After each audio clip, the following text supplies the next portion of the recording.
ನಮಸ್ಕಾರ.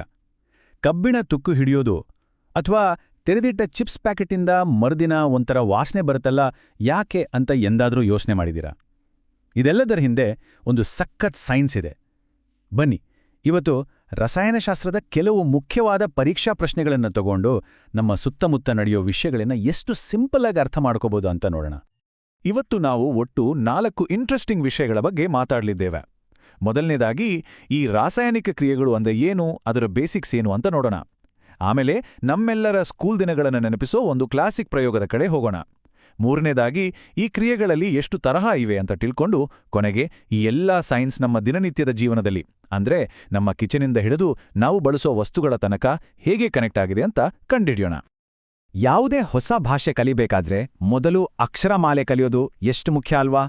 ಅದೇ ರೀತಿ ಕೆಮಿಸ್ಟ್ರಿ ಅರ್ಥ ಆಗ್ಬೇಕು ಅಂದ್ರೆ ಮೊದಲು ಅದರ ಮೂಲಭೂತ ಪದಗಳ ಪರಿಚಯ ಆಗ್ಬೇಕು. ಹಾಗಾಗಿ ಬನ್ನಿ ನಮ್ಮ ಕಲಿಕೆಯನ್ನ ಇಲ್ಲಿಂದಾನೇ ಶುರು ಮಾಡೋಣ. ಸರಿ, ಹಾಗಾದ್ರೆ ಈ ರಾಸಾಯನಿಕ ಕ್ರಿಯೆ ಅಂದ್ರೆ ನಿಜಕ್ಕೂ ಏನೋ? ಇದನ್ನ ಸಿಂಪಲ್ ಆಗಿ ಅರ್ಥ ಮಾಡ್ಕೋಬೇಕು ಅಂದ್ರೆ ನಮ್ಮ ಅಡ್ಗೆ ಮನೆಗೆ ಹೋಗೋಣ. ಯೋಚಿಸಿ, ನಮ್ಮತ್ರ ಹಿಟ್ಟು, ನೀರು, ಸ್ವಲ್ಪ ಉಪ್ಪಿದೆ. ಇವೆಲ್ಲ ನಮ್ಮ ಆರಂಭಿಕ ಪದಾರ್ಥಗಳು. ಇವೆಲ್ಲ ಸೇರಿಸಿ ಕಲಸಿ ಬೇಯಿಸಿದ್ಮೇಲೆ ನಮ್ಗೆ ಸಿಗೋದೇನು? ಬಿಸಿ ಬಿಸಿ ರೊಟ್ಟಿ. ನೋಡಿ, ಹಿಟ್ಟಿನ ಗುಣ ಬೇರೆ, ರೊಟ್ಟಿಯ ಗುಣವೇ ಬೇರೆ. ಪೂರ್ತಿ ಹೊಸ ವಸ್ತು. ರಸಾಯನಶಾಸ್ತ್ರದಲ್ಲೂ ಅಷ್ಟೇ. ಕೆಲವು ವಸ್ತುಗಳು ಒಂದಾಗಿ ತಮ್ಮ ಮೂಲ ಗುಣಗಳನ್ನೇ ಬದಲಾಯಿಸಿಕೊಂಡು ಸಂಪೂರ್ಣವಾಗಿ ಹೊಸ ಗುಣಗಳಿರೋ ಇನ್ನೊಂದು ವಸ್ತುವಾಗಿ ಬದಲಾಗುತ್ತೆ. ಇದೇ ರಾಸಾಯನಿಕ ಕ್ರಿಯೆ.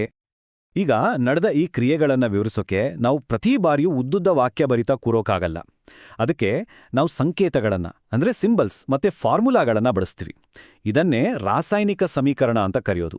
ಇದು ಹೇಗಪ್ಪ ಅಂದ್ರೆ ಇಡೀ ಜಗತ್ತಿನ ವಿಜ್ಞಾನಿಗಳಿಗಿರೋ ಒಂದು ಕಾಮನ್ ಭಾಷೆ ಇದ್ದಾಗೆ. ಭಾಷೆ ಯಾವುದೇ ಇರಲಿ, ಈ ಸಮೀಕರಣ ನೋಡಿದ್ರೆ ಸಾಕು ಅಲ್ಲಿ ಏನ್ ನಡೀತಿದೆ ಅಂತ ಎಲ್ರಿಗೂ ಕರೆಕ್ಟಾಗಿ ಅರ್ಥ ಆಗತ್ತೆ. ಆದರೆ ಇಲ್ಲೊಂದು ತುಂಬಾ ಇಂಪಾರ್ಟೆಂಟ್ ರೂಲ್ ಇದೆ. ಯಾವುದೇ ರಾಸಾಯನಿಕ ಸಮೀಕರಣ ಬರೆದಾಗ ಅದನ್ನ ಬ್ಯಾಲೆನ್ಸ್ ಮಾಡಲೇಬೇಕು. ಯಾಕೆ ಅದನ್ನ ಹಾಗೆ ಸರಿತೂಗಿಸ್ಬೇಕು? ಇದರ ಹಿಂದೆ ಯಾವ ದೊಡ್ಡ ಕಾರಣ ಇರ್ಬೋದು? ಉತ್ತರ ಇರೋದು ವಿಜ್ಞಾನದ ಒಂದು ಮೂಲಭೂತ ನಿಯಮದಲ್ಲಿ. ಸಿಂಪಲ್ ಆಗಿ ಹೇಳೋದಾದ್ರೆ, ಈ ಜಗತ್ತಲ್ಲಿ ನಾವು ಯಾವುದನ್ನು ಹೊಸದಾಗಿ ಸೃಷ್ಟಿ ಮಾಡೋಕ್ಕಾಗಲ್ಲ ಅಥವಾ ಇರೋದನ್ನ ನಾಶ ಮಾಡೋಕ್ಕೂ ಆಗಲ್ಲ. ಉದಾಹರಣೆಗೆ 100 ಗ್ರಾಂ ಹಿಟ್ಟು ಮತ್ತೆ 50 ಗ್ರಾಂ ನೀರು ತಗೊಂಡ್ರೆ ಕಲಸಿದ ಮೇಲೆ ಸಿಗೋ ಮುದ್ದೆ 150 ಗ್ರಾಂ ಇರುತ್ತೆ. ಅದಕ್ಕಿಂತ ಹೆಚ್ಚು ಆಗಲ್ಲ, ಕಡಿಮೆನೂ ಆಗಲ್ಲ. ಇದೇ ರಾಶಿ ಸಂರಕ್ಷಣಾ ನಿಯಮ. ರಾಸಾಯನಿಕ ಕ್ರಿಯೆಯಲ್ಲೂ ಅಷ್ಟೇ. ಕ್ರಿಯೆ ಶುರು ಆಗೋಕ್ ಮುಂಚೆ ಎಷ್ಟು ಪರಮಾಣುಗಳಿತ್ತೋ ಕ್ರಿಯೆ ಮುಗಿದ ಮೇಲೂ ಅಷ್ಟೇ ಇರಬೇಕು. ಅದಕ್ಕೋಸ್ಕರನೇ ನಾವು ಈಕ್ವೇಷನ್ ಬ್ಯಾಲೆನ್ಸ್ ಮಾಡೋದು.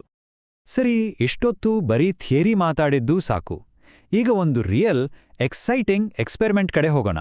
ನಮ್ಮಲ್ಲಿ ಹೆಚ್ಚಿನವರು ಶಾಲೆಯ ಲ್ಯಾಬ್ನಲ್ಲಿ ಮಾಡಿರೋ ಆ ಮ್ಯಾಗ್ನೀಷಿಯಂ ರಿಬ್ಬನ್ ಪ್ರಯೋಗ ನೆನ್ಪಿದ್ಯಾ? ಅದ್ರ ಬಗ್ಗೆನೇ ಮಾತಾಡೋಣ. ಈ ಪ್ರಯೋಗ ಮಾಡ್ಬೇಕಾದ್ರೆ ಟೀಚರ್ಸ್ ಒಂದು ಮಾತು ಪದೇ ಪದೇ ಹೇಳ್ತಿದ್ರು, ನೆನ್ಪಿದ್ಯಾ? ಮ್ಯಾಗ್ನೀಷಿಯಂ ಪಟ್ಟಿನ ಸುಡೋ ಮುಂಚೆ ಅದನ್ನ ಸ್ಯಾಂಡ್ ಪೇಪರಿಂದ ಕ್ಲೀನ್ ಮಾಡಿ ಅಂತ. ಯಾಕಿರ್ಬೋದು? ಸುಮ್ಮನೆ ಯಾಕೆ ಮಾಡಬೇಕು? ಅದರಿಂದ ಒಂದು ಸಖತ್ ಕೆಮಿಕಲ್ ಕಾರಣ ಇದೆ. ಕಾರಣ ಏನಪ್ಪಾ ಅಂದ್ರೆ, ಮ್ಯಾಗ್ನೀಷಿಯಂ ಅನ್ನೋದು ತುಂಬಾ ರಿಯಾಕ್ಟಿವ್ ಮೆಟಲ್. ಅದು ಸುಮ್ಮನೆ ವಾತಾವರಣದಲ್ಲಿ ಇದ್ರೂ ಕೂಡ ಗಾಳಿಲಿರೋ ಆಕ್ಸಿಜನ್ ಜೊತೆ ಸೇರ್ಕೊಂಡು ತನ್ನ ಮೇಲೆ ತಾನೇ ಒಂದು ಕಾರಣದ ಗಟ್ಟಿಯಾದ ರಕ್ಷಾ ಕವಚವನ್ನ ತಯಾರು ಮಾಡ್ಕೊಂಡಿರುತ್ತೆ. ಅದೇ ಮ್ಯಾಗ್ನೀಷಿಯಂ ಆಕ್ಸೈಡ್. ನಾವು ಆ ಲೇಯರನ್ನ ಸ್ಯಾಂಡ್ ಪೇಪರ್ನಿಂದ ಉಜ್ಜಿ ತೆಗೆದಾಗ ಮಾತ್ರ ಒಳಗಿರೋ ಶುದ್ಧ ಮ್ಯಾಗ್ನೀಷಿಯಂಗೆ ಬೆಂಕಿ ತಾಗುತ್ತೆ ಮತ್ತು ಅದು ಸರಿಯಾಗಿ ಉರಿಯುತ್ತೆ. ಇಲ್ಲಿ ನೋಡಿ ಪ್ರಯೋಗದ ಹಂತಗಳನ್ನ. ಮೊದಲು ಕ್ಲೀನ್ ಮಾಡೋದು, ಆಮೇಲೆ ಅದನ್ನ ಬೆಂಕಿಗೆ ಹಿಡಿದ ತಕ್ಷಣ ವಾವ್, ಕ್ಯಾಮರಾ ಫ್ಲಾಶ್ ಹೊಡೆದಾಗೆ ಕಣ್ಣು ಕೋರೈಸೋ ಬಿಳಿ ಬೆಳಕಿನ ಜೊತೆ ಅದು ಉರಿಯಕ್ಕೆ ಶುರುವಾಗುತ್ತೆ. ಆ ಬೆಳಕು ಆರಿ ಹೋದ್ಮೇಲೆ ಕೆಳಗೆ ಉಳಿಯುತ್ತಲ್ಲ ಒಂದು ಬಿಳಿ ಬೂದಿ, ಅದೇ ಹೊಸದಾಗಿ ಹುಟ್ಟಿಕೊಂಡ ಮ್ಯಾಗ್ನೀಷಿಯಂ ಆಕ್ಸೈಡ್. ಓಕೆ, ರಾಸಾಯನಿಕ ಕ್ರಿಯೆ ಅಂದ್ರೆ ಏನು ಅಂತ ನೋಡಿದ್ವಿ, ಒಂದು ಉದಾಹರಣೆಯನ್ನು ನೋಡಿದ್ವಿ. ಆದ್ರೆ ಎಲ್ಲಾ ಕ್ರಿಯೆಗಳು ಒಂದೇ ಥರ ಇರಲ್ಲ. ಬೇರೆ ಬೇರೆ ರೀತಿ ಇರುತ್ತೆ. ಪ್ರತಿಯೊಂದಕ್ಕೂ ತನ್ನದೇ ಆದ ಸ್ಪೆಷಲ್ ಕ್ಯಾರೆಕ್ಟರ್ ಇರುತ್ತೆ. ಬನ್ನಿ ಅವುಗಳಲ್ಲಿ ಒಂದೆರಡನ್ನ ನೋಡೋಣ. ಈ ಪ್ರಕ್ಷೇಪಣಾ ಕ್ರಿಯೆ ಅಂದ್ರೆ ಏನು ಯೋಚಿಸಿ. ಬಿಸಿ ಹಾಲಿಗೆ ಸ್ವಲ್ಪ ನಿಂಬೆರಸ ಹಿಂಡಿದ್ರೆ ಏನಾಗುತ್ತೆ? ಹಾಲು ಒಡೆದು ಗಟ್ಟಿಯಾದ ಪನೀರ್ ಮತ್ತೆ ತಿಳಿಯಾದ ನೀರು ಬೇರೆ ಬೇರೆ ಆಗುತ್ತೆ ಅಲ್ವಾ? ಇಲ್ಲಿ ಆ ಗಟ್ಟಿಯಾದ ನೀರಿನಲ್ಲಿ ಕರಗದ ವಸ್ತು ಏನಿದೆ ಅದೇ ಪ್ರಕ್ಷೇಪ. ಕೆಮಿಸ್ಟ್ರಿಲೂ ಅಷ್ಟೇ. 2 ದ್ರಾವಣಗಳನ್ನು ಮಿಕ್ಸ್ ಮಾಡಿದಾಗ ಅವುಗಳ ಮಧ್ಯೆ ರಿಯಾಕ್ಷನ್ ಆಗಿ ಆ ದ್ರಾವಣದಲ್ಲಿ ಕರಗದ ಒಂದು ಘನವಸ್ತು ಉಂಟಾದ್ರೆ ಅದನ್ನೇ ಪ್ರಕ್ಷೇಪಣಾ ಕ್ರಿಯೆ ಅಂತಾರೆ. ಈಗ ಇನ್ನೊಂದು ತರಹದ ಕ್ರಿಯೆ ನೋಡೋಣ. ಅದರ ಹೆಸರು ರಿಡಾಕ್ಸ್. ಈ ಹೆಸರು ಕೇಳಿ ಕನ್ಫ್ಯೂಸ್ ಆಗಬೇಡಿ, ತುಂಬಾ ಸಿಂಪಲ್. ಇಲ್ಲಿ ನೋಡಿ, ಜಿಂಕ್ ಆಕ್ಸೈಡ್ ZnO ತನ್ನ ಹತ್ರ ಇರೋ ಆಕ್ಸಿಜನ್ ಅನ್ನ ಇಂಗಾಲಕ್ಕೆ ಕೊಟ್ಬಿಡತ್ತೆ. ಯಾರು ಆಕ್ಸಿಜನ್ ಅನ್ನ ತಗೊಳ್ತಾರೋ ಅಂದ್ರೆ ಇಂಗಾಲ, ಅದು ಉತ್ಕರ್ಷಣೆ ಆಯ್ತು ಅಂತ ಹೇಳ್ತೀವಿ. ಯಾರು ಆಕ್ಸಿಜನ್ ಅನ್ನ ಕಳ್ಕೊಳ್ತಾರೋ ಅಂದ್ರೆ ಜಿಂಕ್ ಆಕ್ಸೈಡ್, ಅದು ಅಪಕರ್ಷಣೆ ಆಯ್ತು ಅಂತೀವಿ. ಇದು ಒಂದ್ ರೀತಿ ಕುಡುಕೊಳ್ಳುವ ವ್ಯವಹಾರ ಅಷ್ಟೇ. ಹಾಗಾದ್ರೆ ಈ ಎರಡು ಕ್ರಿಯೆಗಳ ಮಧ್ಯೆ ಇರೋ ಮೇನ್ ವ್ಯತ್ಯಾಸ ಏನು? ನೋಡಿ, ಪ್ರಕ್ಷೇಪಣ ಕ್ರಿಯೆಯಲ್ಲಿ ಹಾಲಿಂದ ಪನೀರ್ ಬಂದ ಹಾಗೆ ಒಂದು ಹೊಸ ಘನವಸ್ತು ಉಂಟಾಗುತ್ತೆ.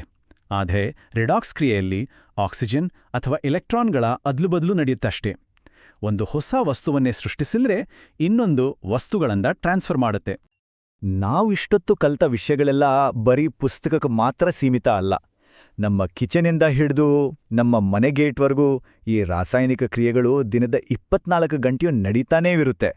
ಬನ್ನಿ, ಅವು ನಮ್ಮ ಡೈಲಿ ಲೈಫ್ನ ಭಾಗ ಹೇಗಾಗಿವೆ ಅಂತ ನೋಡೋಣ. ಹೊಸದಾಗಿ ತಂದ ಕಬ್ಬಿಣದ ವಸ್ತುಗಳು ನೋಡೋಕೆ ಶೈನಿಂಗ್ ಆಗಿ ಎಷ್ಟು ಚೆನ್ನಾಗಿ ಕಾಣಿಸುತ್ತಲ್ವಾ? ಆದರೆ ಸ್ವಲ್ಪ ದಿನಗಳಲ್ಲೇ ಅದರ ಮೇಲೆ ಒಂದು ಕೆಂಪು ಕಂದು ಬಣ್ಣದ ಲೇಯರ್ ಯಾಕೆ ಬರೋಕ್ ಶುರುವಾಗತ್ತೆ? ಇದನ್ನ ನಾವೆಲ್ಲ ನೋಡಿದೀವಿ. ಇದಕ್ಕೆ ತುಕ್ಕು ಅಂತಾನೂ ಕರಿತೀವಿ. ಇದರ ಹಿಂದಿರೋ ರಹಸ್ಯವಾದರೂ ಏನು? ಅದೇ ರೀತಿ ಓಪನ್ ಮಾಡಿಟ್ಟ ಚಿಪ್ಸ್ ಪ್ಯಾಕೆಟ್ ಇರ್ಬೋದು, ಅಥವಾ ಎಣ್ಣೆಯಲ್ಲಿ ಕರಿದ ತಿಂಡಿ ಇರ್ಬೋದು. ಮರ್ದಿನ ತಿಂದ್ರೆ ಒಂದ್ ರೀತಿ ಕೆಟ್ಟ ವಾಸನೆ, ಕೆಟ್ಟ ರುಚಿ ಬರುತ್ತಲ್ಲ. ಯಾಕೆ? ಆಹಾರ ಯಾಕೆ ಹೀಗೆ ಕಮಟು ವಾಸನೆ ಬರುತ್ತೆ? ಇಲ್ಲಿರೋ ಸರ್ಪ್ರೈಸ್ ಅಂದ್ರೆ, ಕಬ್ಬಿಣ ತುಕ್ಕು ಹಿಡಿಯೋದಕ್ಕೂ ಚಿಪ್ಸ್ ಕಮಟು ಹಿಡಿಯೋದಕ್ಕೂ ಮೂಲ ಕಾರಣ ಒಂದೇ ಪ್ರಾಸೆಸ್. ಅದೇ ಉತ್ಕರ್ಷಣೆ, ಅಂದ್ರೆ ಆಕ್ಸಿಜನ್ ಜೊತೆ ಸೇರೋದು. ಕಬ್ಬಿಣವು ಗಾಳಿ ಮತ್ತೆ ನೀರಿನಲ್ಲಿರೋ ಆಕ್ಸಿಜನ್ ಜೊತೆ ಸೇರಿ ತುಕ್ಕು ಹಿಡಿಯುತ್ತೆ. ಅದೇ ರೀತಿ ಆಹಾರದಲ್ಲಿರೋ ಎಣ್ಣೆ ಕೊಬ್ಬು ಗಾಳಿಯಲ್ಲಿರೋ ಆಕ್ಸಿಜನ್ ಜೊತೆ ಸೇರಿ ಕಮಟು ಹಿಡಿಯುತ್ತೆ. ಇವೆರಡೂ ಒಂದೇ ಕೆಮಿಕಲ್ ಫ್ಯಾಮಿಲಿಯ ಸದಸ್ಯರಿದ್ದಾಗೆ. ಹಾಗಾದ್ರೆ ಈ ತುಕ್ಕನ್ನ ನಿಲ್ಸೋದು ಹೇಗೆ? ಸಿಂಪಲ್. ನಾವು ಕಬ್ಬಿಣದ ಮೇಲೆ ಪೇಂಟ್ ಮಾಡೋದ್ರಿಂದ ಅಥವಾ ಎಣ್ಣೆ ಗ್ರೀಸ್ ಹಚ್ಚೋದ್ರಿಂದ ಕಬ್ಬಿಣಕ್ಕೂ ಗಾಳಿಗೂ ನಡುವೆ ಒಂದು ಗೋಡೆ ಕಟ್ಟಿದ ಹಾಗಾಗುತ್ತೆ. ಇದರಿಂದ ಆಕ್ಸಿಜನ್ ಕಬ್ಬಿಣವನ್ನ ಮುಟ್ಟೋಕ್ಕಾಗದ. ಗ್ಯಾಲ್ವನೈಸೇಷನ್ ಅಂದ್ರೆ ಸತುವಿನ ಲೇಪನ ಮಾಡೋದು ಕೂಡ ಇದೇ ಕೆಲಸವನ್ನ ಮಾಡುತ್ತೆ, ಆದರೆ ಇನ್ನಷ್ಟು ಎಫೆಕ್ಟಿವ್ ಆಗಿ. ಆಹಾರವನ್ನ ಫ್ರೆಶ್ ಆಗಿಡೋಕ್ಕೂ ಇದೇ ಲಾಜಿಕ್. ಏರ್ಟೈಟ್ ಡಬ್ಬಿಗಳಲ್ಲಿ ಆಹಾರ ಇಟ್ರೆ ಆಕ್ಸಿಜನ್ ಒಳಗ್ ಹೋಗಲ್ಲ. ಚಿಪ್ಸ್ ಪ್ಯಾಕೆಟ್ಗಳನ್ನ ಓಪನ್ ಮಾಡಿದಾಗ ಪಸ್ ಅಂತ ಗಾಳಿ ಬರುತ್ತಲ್ಲ, ಅದು ನೈಟ್ರೋಜನ್ ಗ್ಯಾಸ್. ಅದು ಒಳಗಿರೋ ಆಕ್ಸಿಜನ್ ಅನ್ನ ಹೊರಗಟ್ಟಿ ಚಿಪ್ಸ್ ಗರಿಗರಿಯಾಗಿರೋ ಹಾಗೆ ನೋಡ್ಕೊಡುತ್ತೆ. ಹಾಗಾದ್ರೆ ಈಗ ತುಕ್ಕು ಹಿಡಿಯೋದು, ಆಹಾರ ಕೆಡೋದು, ಬೆಂಕಿ ಉರಿಯೋದು, ಇದೆಲ್ಲದರ ಹಿಂದಿರೋ ಕೆಮಿಸ್ಟ್ರಿ ಅರ್ಥ ಆಯ್ತು ಅಂತ ಅನ್ಕೋತೀನಿ. ಈಗ ನಿಮ್ ಸರದಿ. ನಿಮ್ ಸುತ್ತಮುತ್ತ ಒಮ್ಮೆ ಗಮನ ಕೊಟ್ಟು ನೋಡಿ. ನಾವು ಅಡುಗೆ ಮಾಡೋದ್ರಿಂದ ಹಿಡಿದು ನಮ್ಮ ಮೊಬೈಲ್ ಬ್ಯಾಟರಿಗಳು ಕೆಲಸ ಮಾಡೋವರೆಗೂ ಇಂಥ ರಾಸಾಯನಿಕ ಕ್ರಿಯೆಗಳು ಬೇರೆ ಎಲ್ಲೆಲ್ಲಿ ನಡೀತಾ ಇವೆ ಅಂತ ಯೋಚಿಸಿ ನೋಡಿ. ವಿಜ್ಞಾನ ಅನ್ನೋದು ಎಲ್ಲೂ ಇಲ್ಲ, ನಮ್ ಸುತ್ತಲೇ ಇದೆ.